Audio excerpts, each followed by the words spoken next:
I think it depends on how busy you are, right? Like, so if you're really super busy and you're like, oh, remember that time when we went out for coffee? And then you think, oh shit, that was actually like this morning, you know? And then there's other times where I think, oh, I've got to fix that thing that I remembered to do last week. And then I realized that was like 2 years ago and the world has moved on. So yeah, I totally get that. Can relate. I agree though. I do think it has something to do with how busy you are. Also, I think it's got something to do with how much time you've logged on Earth is a frame of reference type thing. When you're a little kid, if you only have 10 years to go against, 1 year means a whole lot. If you're 35 or 40, 1 year is it's not so much. Yeah. I think there's part of it's relative. Yeah, and to me that results in like this crazy anxiety. Sometimes I wake up with my heart beating, going, shit, time's running out. Fuck. You know, better get on with things. Yeah, exactly. Better get on with things. Yeah. How do you deal with it? So I know lots of listeners and friends of mine have told me this, that it actually paralyzes them.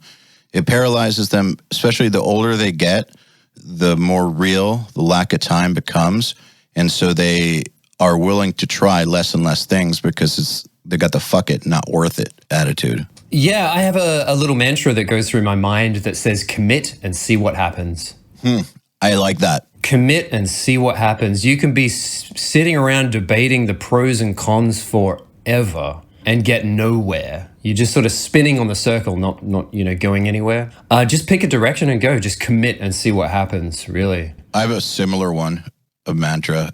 It's very similar. Yeah. Is maybe not as eloquent. I just say fuck it.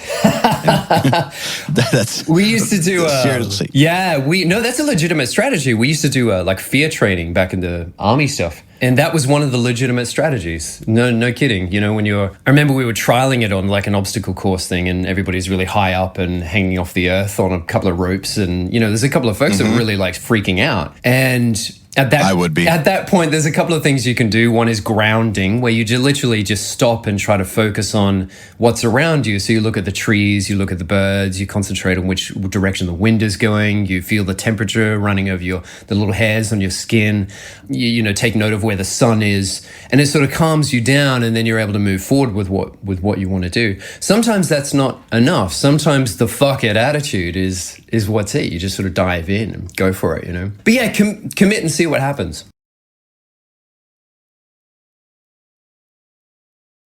It's something that's really easy to say. It is difficult to do, but you have to focus on the things that are inside your control and ignore the noise that you have no control over.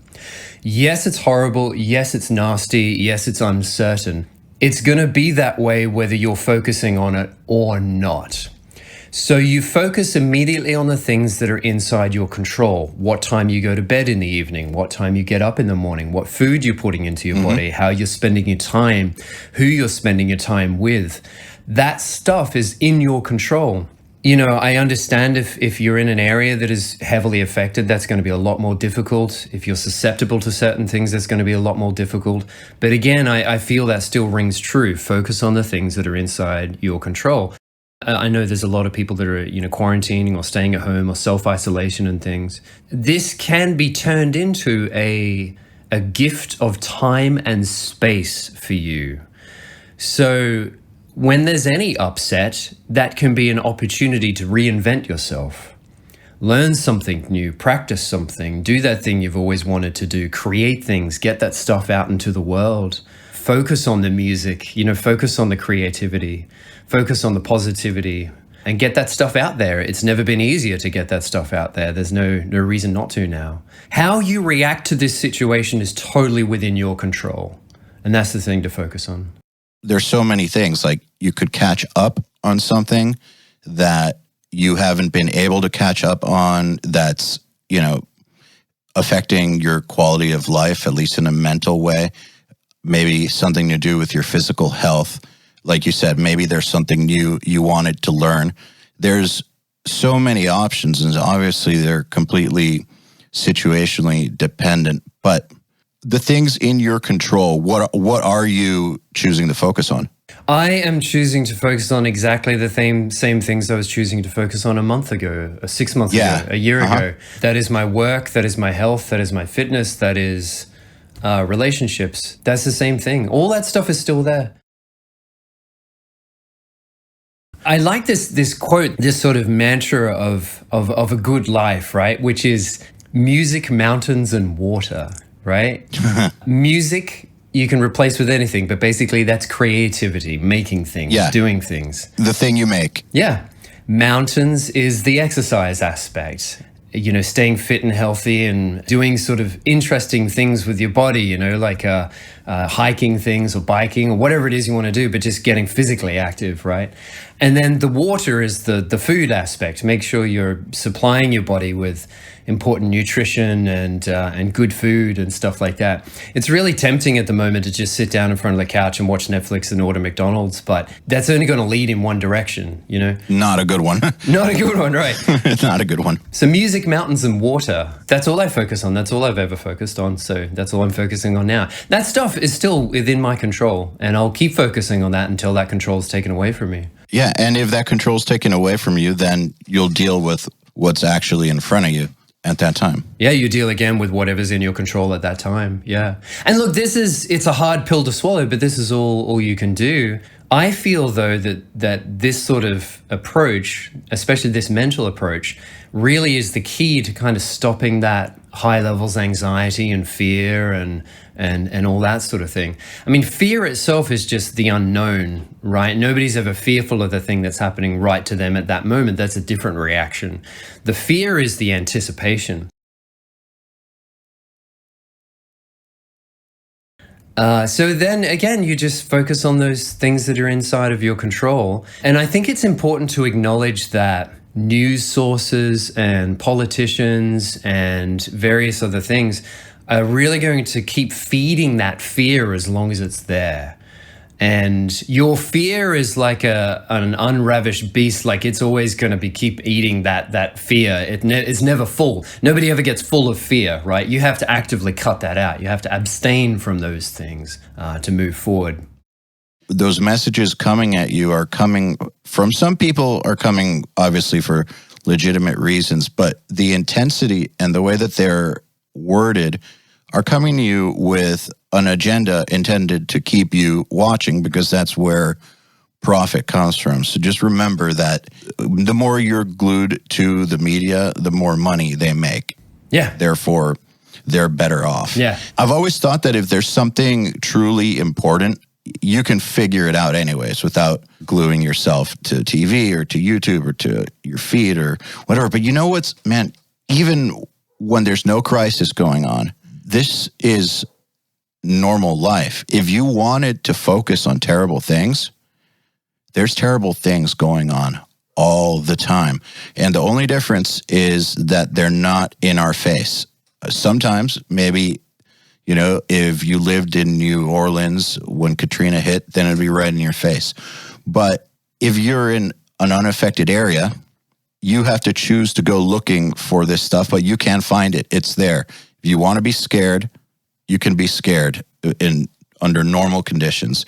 So the same choice that you make in your regular life to basically not take in those sources, you can apply that now. The only difference is everyone's talking about it now, so you have to be more diligent about it. Yeah. But then again, so there's two things to that, which is brilliantly put, but the key word there was choice. And the second thing that you said there where everybody's talking about it, that's true as well, but you can control the conversation as well. You can Yes. choose to talk about the same thing, but in a different way. And that's what I feel we're doing here. Again, is focus on those things that you can have control over. That is a choice. It is a choice whether you consume the fear-mongering news or it's a choice of whether you use this time and space as a gift to pour into something that's practical and will give your life all sorts of enrichment and enjoyment. And really, the choice is that simple. It is just that choice. Easier said than done, but I think this is a time for a little bit of focusing inwards on yourself and thinking, what is going to be the best thing for me today? Is it spending 7 hours on Twitter reading horrible stuff or whatever, or spending that 7 hours practicing my instrument, or spending 7 hours going for a jog somewhere or whatever, or maybe not in some places, or, just whatever it is, Going for a jog around your kitchen. Yeah, right. 7 hours of push-ups, let's say that. Whatever. But basically, if you have that time, it is your choice in how you spend it. It really is. Nobody is forcing you to watch the news. Nobody's forcing you to feel a certain way. All that stuff is under your control.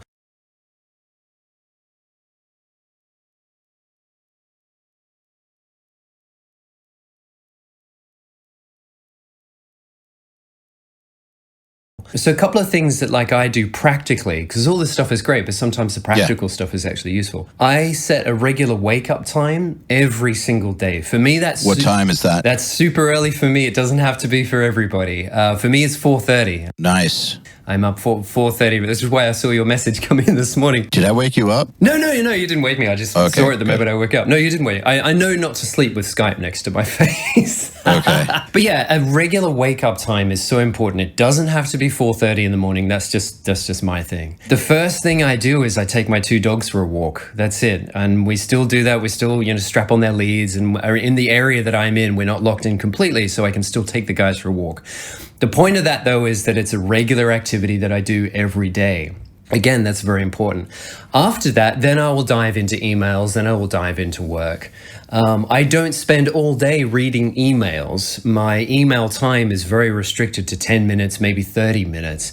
I do understand this takes me a little bit longer to get back to people, but it's something that I need to make a conscious decision of, so I'm not answering emails all day. All right. So you just said you're not the fastest at returning emails. Does it seem to have affected your career negatively?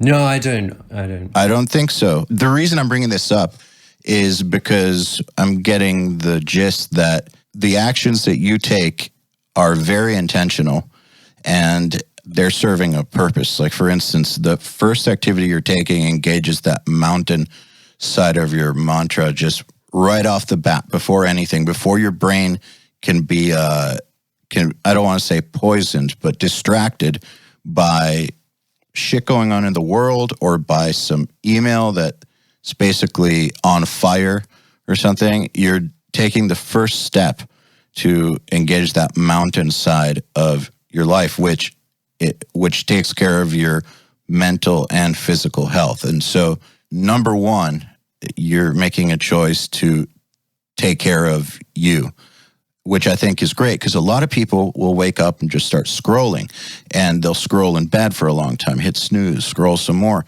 And those first few hours are so crucial. So I just wanted to point that out, and also mention that I know a lot of people consider email to be productivity, which I don't. I consider it to be maintenance. And so it's something that we have to do in order to keep up and, make things happen in this world, but don't ever confuse it with a productive task. You can do it less than people think they need to and still have a crushingly awesome career, because if the actual part of your life that's productive brings value to people, they'll be cool with it. Yeah. Totally.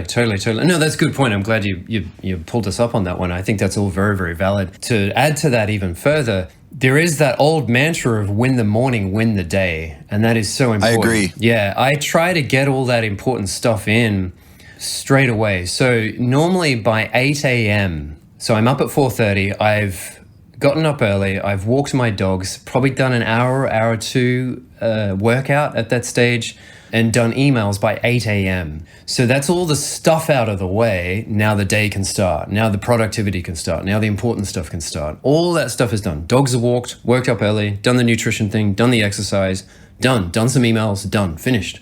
By 8 a.m. So that's when the day starts. If I'm crunching on a deadline and the deadline is important, usually it's wake up and get straight into it. The point of kind of going over that before was not to try and copy this, wake up at this time, take your dogs for a walk, whatever, do some exercise. It's not that. The point is to establish some sort of regular routine that contributes in an active way to the things that you value in life. Right? Mm-hmm. So if you, in those first 3 or 4 hours of waking up, have already ticked a whole bunch of boxes in your life boxes, right? Yep. That over time is going to lead to a better situation for you.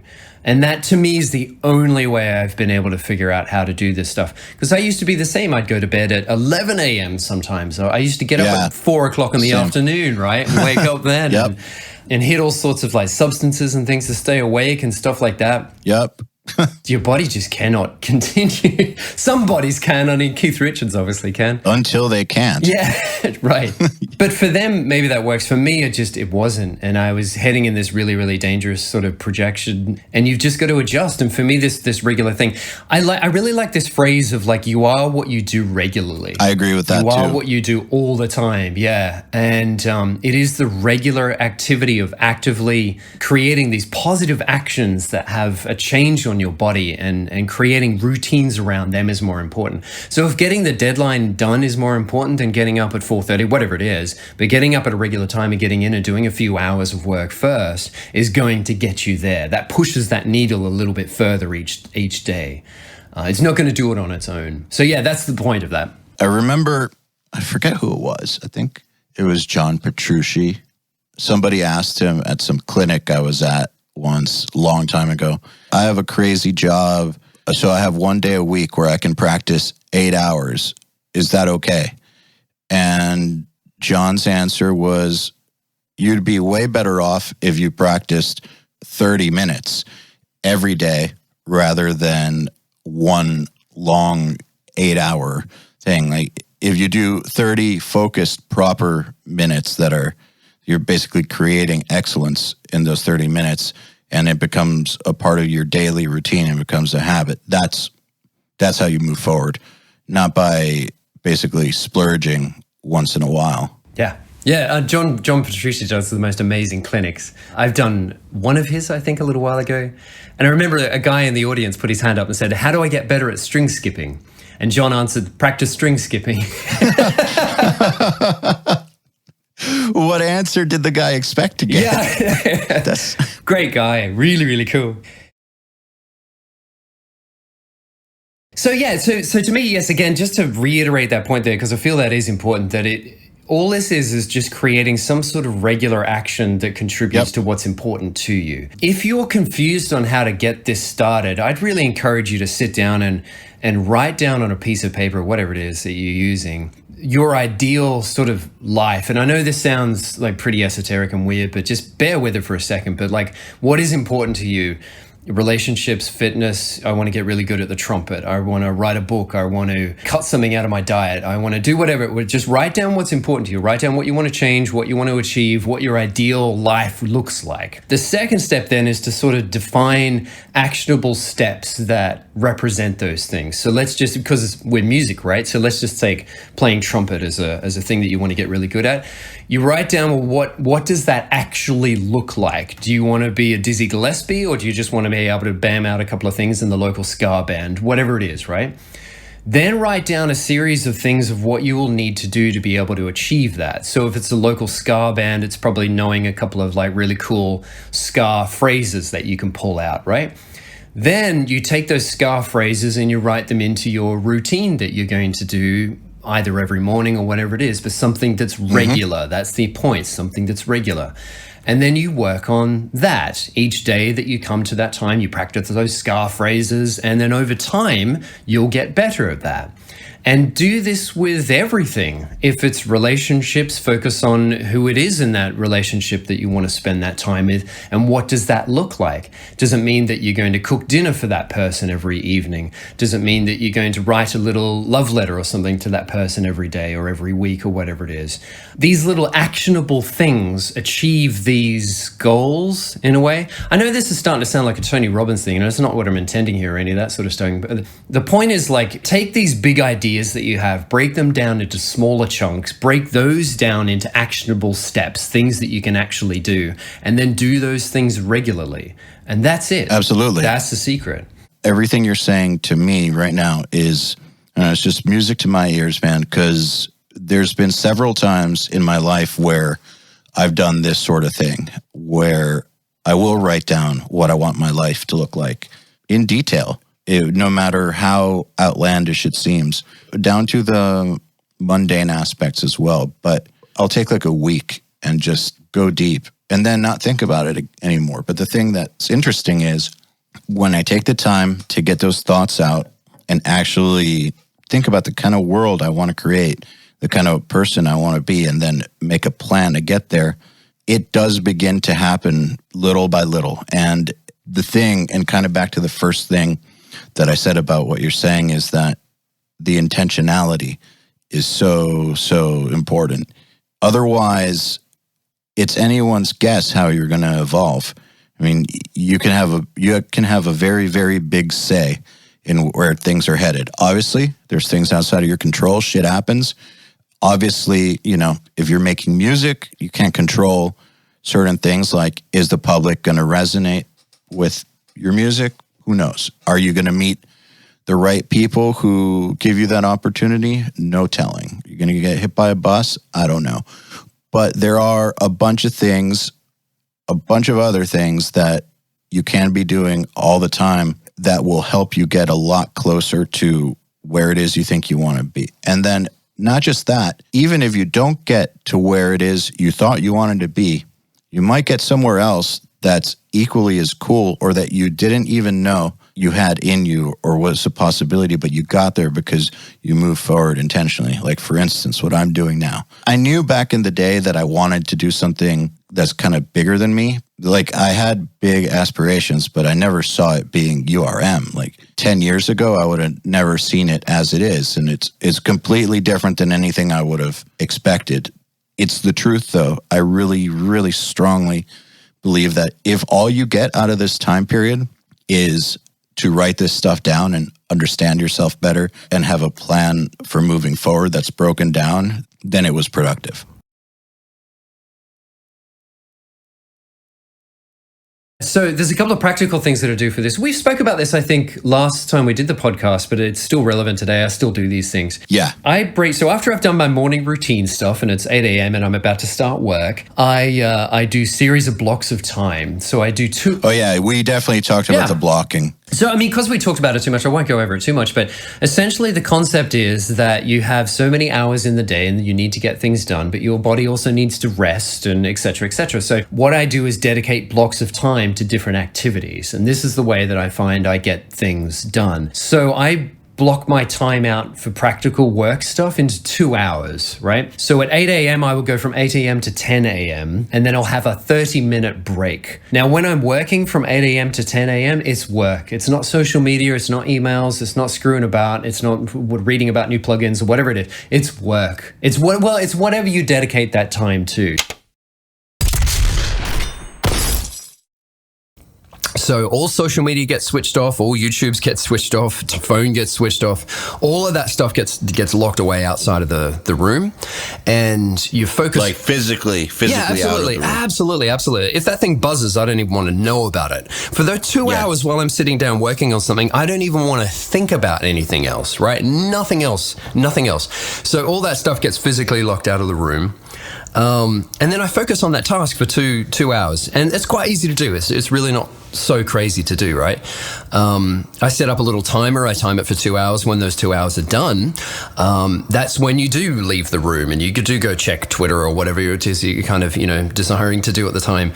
That's when you do have your break. You have your social break, you have your mental break and things like that. But there's a couple of interesting things that happen when you're working like that. Number one is that you really get good at doing a task in 2 hours.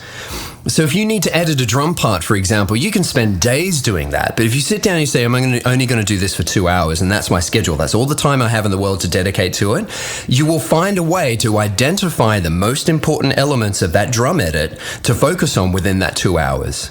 How am I going to do 2 hours? Start with 10 minutes. Like that's, start with 10 minutes. The most important thing is that you get rid of all the distractions. And for those 10 minutes, all you're doing is that one thing. And once you're like 10 minutes, no big deal, go to 15. Before you know it, you'll be at 2 hours. And then when you can do 2 hours of dedicated focus, then you're really going to be accomplishing things. Understand too that if you don't get that task done in the 2 hours that you set aside to do it, it's not a failure. No. It's just the way things happen, you know. I think from the very beginning, from starting to do this blocking method, I don't think I've ever achieved something in 2 hours the way I intended it to.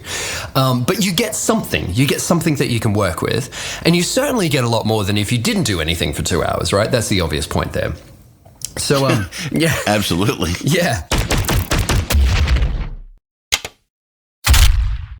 Well, it's whatever you dedicate that time to. So for me, it might be, I really need to get this drum mix pumping, right? And that's it. That's all I'll focus on for those 2 hours. Now, at the end of those 2 hours, I will guarantee that I'm pretty not close to getting it done. But it forces you to stop and reassess, is this important? Do I need to spend another 2 hours on this? Or is it done? Or you walk away for 30 minutes and have your little break. You know, you might have a cup of tea or a cup of coffee or something, lie down for 30 minutes, whatever it is. It's a rest break. It's a proper break. And that forces you to come back and reassess. Because if after those 2 hours, I go into a third hour, I find myself just doing the same thing over and over again, waiting for it to change. Yeah. And it doesn't. You know, so you really need that break. So that's what I do. I break it up. I have 2 hours, then I have a half-hour break. I do 2 hours, I have a half-hour break. I have 2 hours, I do a half-hour break. At deadline time, I'll do 5 of these a day. So during a deadline, during crunch, I'll do 5 2-hour blocks during the day. If it's not deadline, I aim for 4. So 4 2-hour work sessions is an 8-hour day. And that's the way I think at it. It is 8 hours of work. It's not 2 hours of reading emails or fucking about or whatever it is 8 hours of work. If it's a 5-hour block, then that's 10 hours of work. And you'll be surprised. Like I see a lot of people that say, oh man, I worked 18 hours. It's like, well, did you, did you really need to work 18 hours? And were you actually working, or were you just staring at the computer hoping that something else would change in life? So it's focus again. I remember a lot when I was going to Berkeley, and people would brag to each other about how many hours a day they would practice. And some dudes would be like, I practiced 12 hours. I practiced 14. And usually the best players were like, I practiced 4 or 5 hours. Yeah. And these 12-hour-a-day dudes didn't understand it. And it's because they didn't really practice for 12 hours. Maybe practiced for 30 minutes and then kind of jammed around for a few hours, and then practiced some scales for like 15 minutes, and then fucked around, played some songs, like tried pedals for yeah. Whereas these 4 to 6 hour a day dudes were like, okay, 15 minutes this, 15 minutes of that, logging everything, just like workouts. It's all about focus. And I think that some people, have heard them talk shit about the 40-hour work week or whatever, but the 8 hours a day, 5 times a week, as not being sufficient. And I guess in some cases it's not, but I think most people don't actually do 40 hours of work per week. I think that's actually pretty rare. I think, and I read this somewhere, I don't remember where, that on average, your average 9 to 5 office worker across industries does about an hour and 45 minutes a day of work. Yeah. That's craziness. Yeah. Exactly. That's craziness. Yeah. So, and again, like, you don't have to do 4 of these blocks or 5 of these blocks each day. I'm just doing that because there are deadlines that need to be met. And this is the only way those deadlines are going to be met. I don't have people behind me that are going to do it for me. That's just on my shoulders. So I have to. But you will be surprised if you implement a single 2-hour block of time into your day to dedicate to something practical. It will get done. It will get done. It's so powerful. It's way more powerful than anything else. This is the secret I find to getting the things that I'm working on, getting them done on time and with focus as well, which is the point here. I work for 2 hours on the task and I have a half an hour break. At the end of the break, I assess, okay, what do I need to work on next? I now need to get the bass relationship with the kick drum. I will spend some time on that. If I get that done before the 2 hours, great. Let's move on and get the snare in there, right? 2 hours is up, cool. Have a break, come back. What's next? Always the next thing.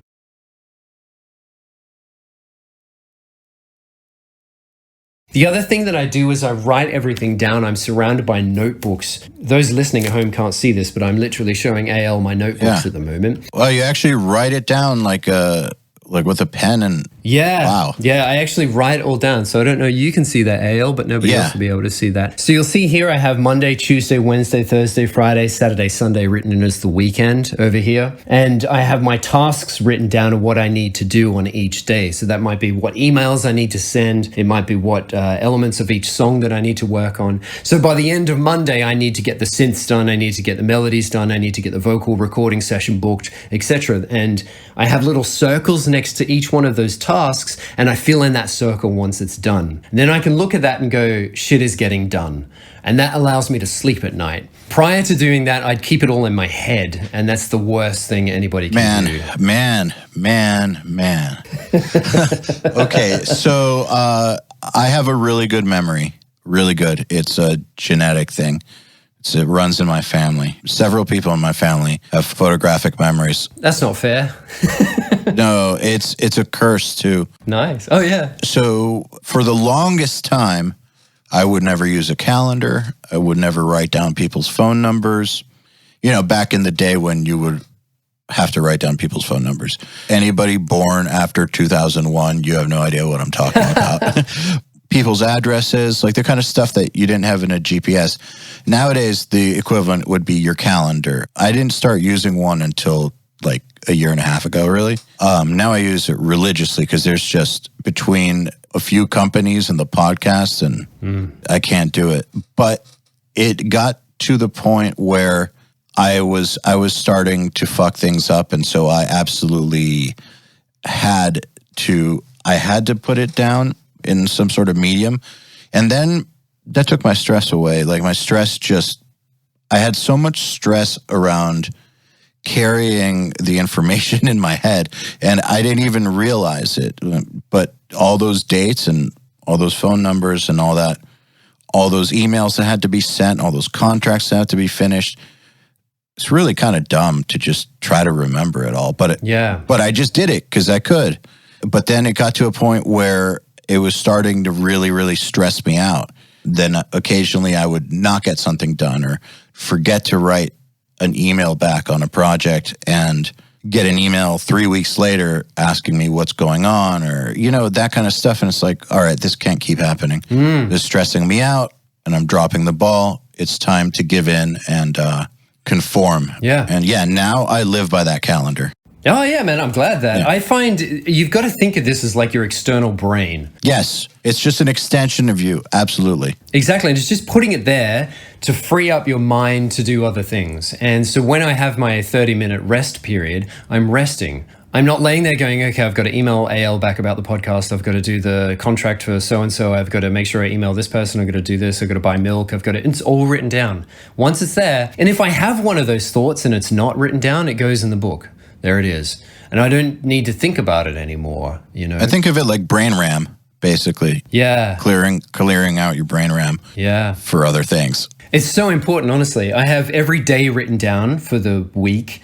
I have a section off to the side for other tasks, just general admin, I'd call it, but like book a dentist appointment or go pick up the milk or, you know, book this travel trip or whatever it might be. All that stuff goes in there.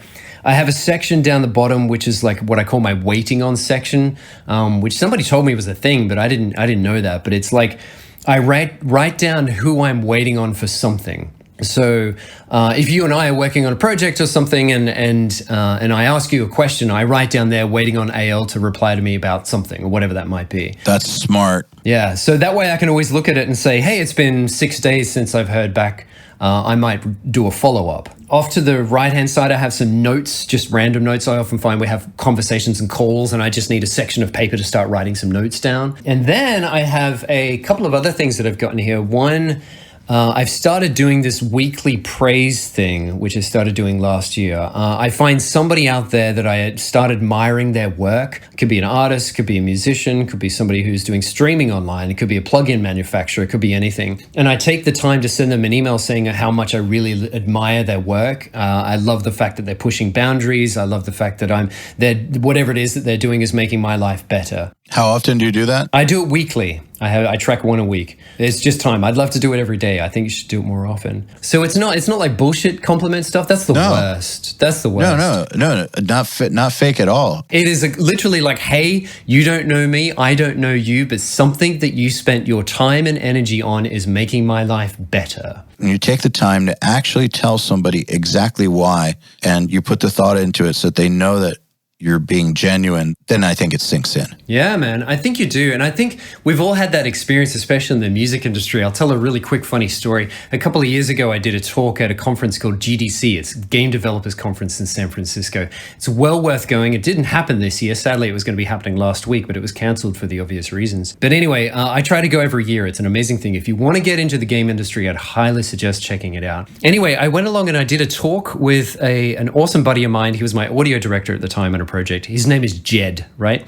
Jed's an amazing sound designer, really, really cool guy.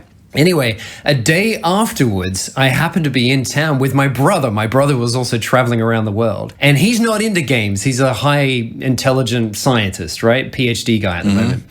And he's like, hey, man, I really want to check out this GDC thing. Now, you have to have a pass, right? The pass is a lanyard that you wear around your neck, and it has your name and things on it on a piece of paper that's printed that hangs on your chest. And I said to Jed, the guy that I did the talk with a day ago, hey, man, can we just borrow your pass, and I'll give it to my brother. We'll go check out the conference and things for an hour, and we'll come back. And Jed's like, sure, man, go for it. No worries.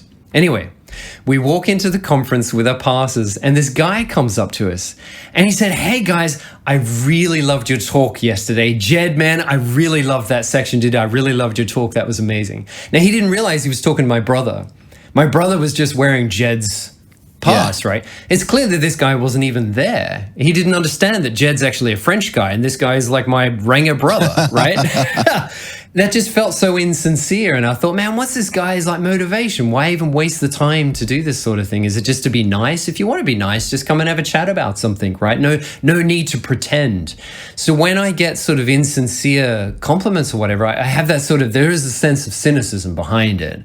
You're like, does this person want something? Or I don't know, there's an instinctual kind of negative reaction that it is there. So I don't know. I feel like because we have to deal with so many people in the creative world, once you are actually doing business in the creative world, you have to encounter so many people, and there are a lot of people that are full of shit, and there's just a lot of drama. As much as you'd like to avoid it, it's there. A lot of bullshitting, ass kissing, all that stuff. I think that in order to just keep sanity, you kind of become a detective for this kind of stuff. Yeah, man. Almost develop like a sixth sense for it.